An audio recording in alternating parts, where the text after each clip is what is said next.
What is up, guys? It is TMTwoNineEight here, and today we'll go back to another Cold War Zombies related video. In this video, Treyarch dropped a huge blog post, and I mean a huge blog post. Like, look at this, there's a lot of info. So, yeah, the title of this blog post, Black Ops Cold War Zombies gameplay guide. So, they're going to be going into, like, detail on, the features of Cold War Zombies. So yeah, let's get right into it. Thumbnail of the video. Alright, in just 2 weeks, zombies fans around the world will get their hands on the machine. Okay, yeah, pretty much. Yeah, so we already know. And we know you've got questions about how all of it actually works in game. And fortunately, we know a few people in a certain zombies design department who can help with that. Let's get right into it. Alright, perks and skill tiers. First, let's take a look at perks, specifically which ones you'll be able to collect and utilize at launch, how they work, and for the first time in Zombies history, how to upgrade them. On launch day, you have 6 different Zombies perks to crack open: Juggernaut, Quick Revive, Speed Cola, Stamina Up, Deadshot Daiquiri, and an all-new perk, Elemental Pop. Juggernaut increases maximum health by 50, Quick Revive reduces the time it takes to regen to full health by 50%, reduce the time it takes to revive an ally by 50%. Speed Cola increase reload speed by 15%. Stamina Up increase run and sprint speed. Deadshot Daiquiri aiming down sights, moves to enemy critical location, removes scope sway. Elemental Pop, every bullet has a small chance to apply a random base ammo mod effect. I assume ammo mods are alternate ammo types, so pretty much when you have this perk equipped, every other bullet you get a new alternate ammo type, which is pretty interesting. But what happens when you want to take your perks to the next level? That's where our all new skill tiers come in. In Black Ops Cold War Zombies, every perk can be permanently upgraded up to 3 levels. And we got Deadshot. I still love Deadshot's machine. To upgrade your perks, you'll need to earn raw Ephorium crystals, or rack. I'm just gonna call it rack from now on, by reaching milestone rounds within the game. So probably like every, like 5 rounds, or through successful exfiltration. What's more, you'll be able to upgrade skills related to field upgrades, ammo mods, and weapon classes to help you stay alive even longer as you collect and invest more Ephorium crystals.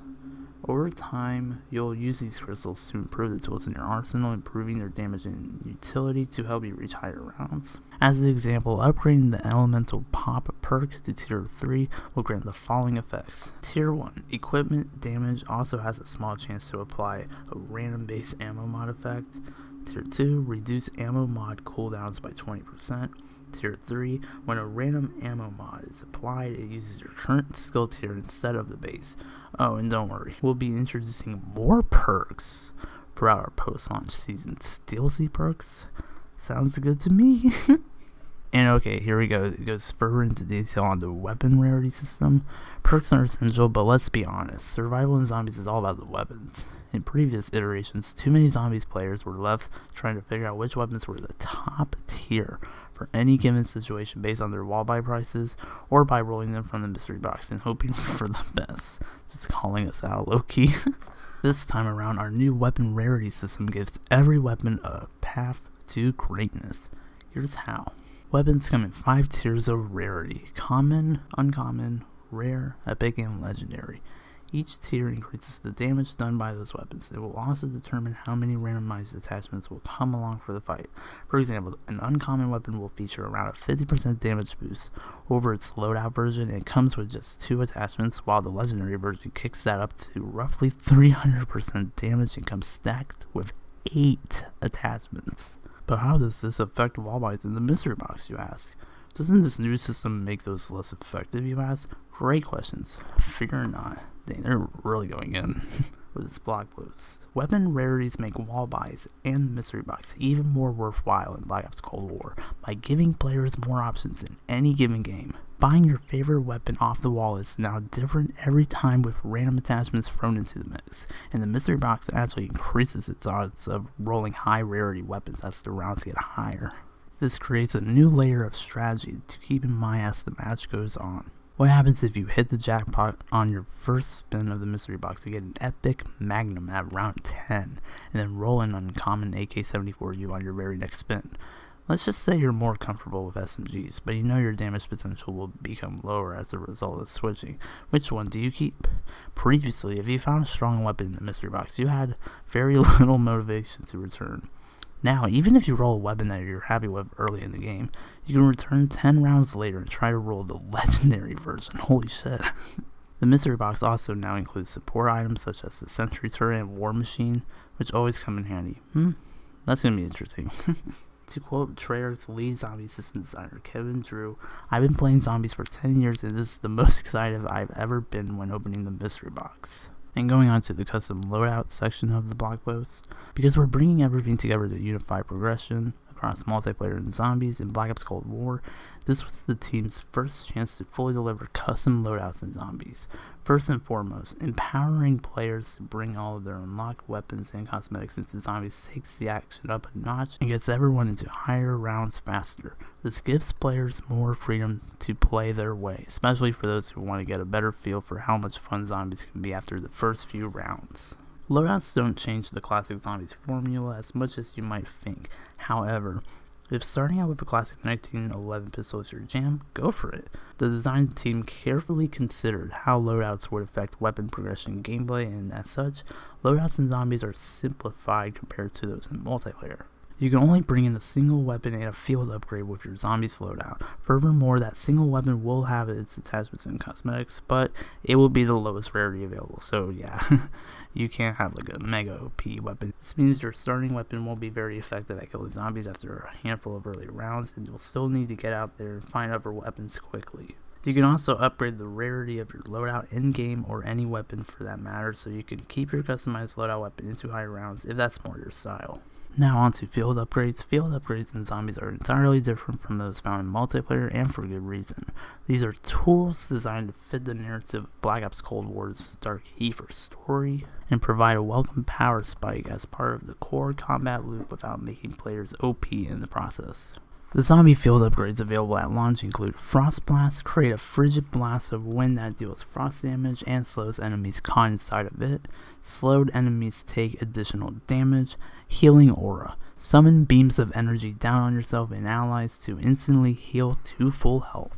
Energy Mine, create a mine of pure energy that detonates on proximity of enemies, dealing explosive damage. Ring of Fire, create a ring of ethereal fire that boosts damage for you and allies. Normal enemies who enter gain a burning effect that deals fire damage, lasts 15 seconds. Ether Shroud, phase into the dark ether for 5 seconds, becoming hidden from enemy detection. The design of these field upgrades take inspiration from several action-based abilities in previous zombies games, including certain gobblegums, elixirs, and even some non-passive perks.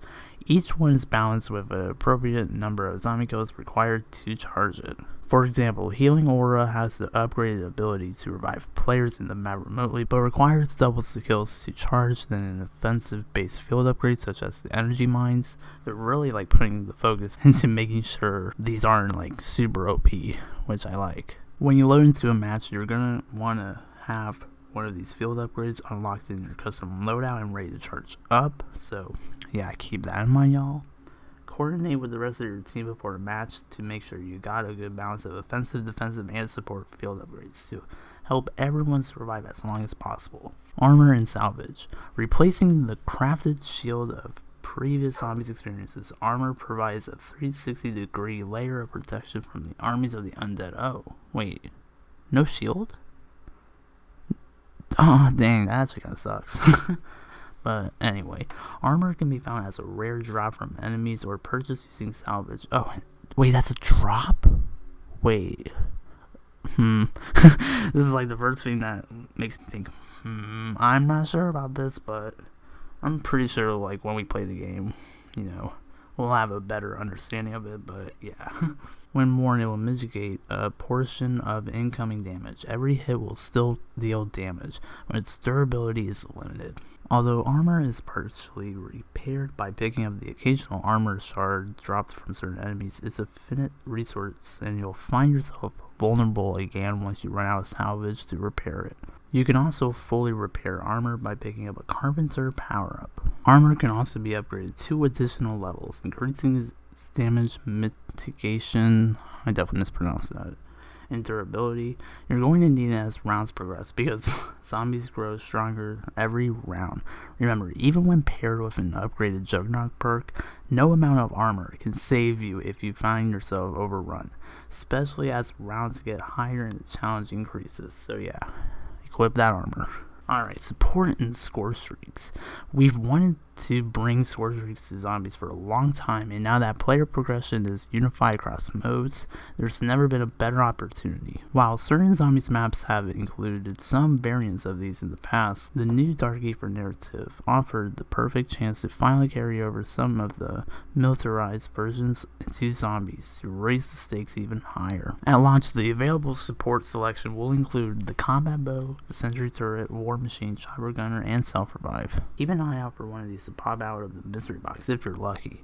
And for those curious about how calling in a chopper gunner works without being instantly ripped to shreds by zombies while you're controlling it, any support that takes perspective away from your character will temporarily make you immune to damage and ignored by enemies while it's deployed. This ensures that parties of one can make use of support in solo games as well. That actually, yeah, they make a good point. I never thought about that.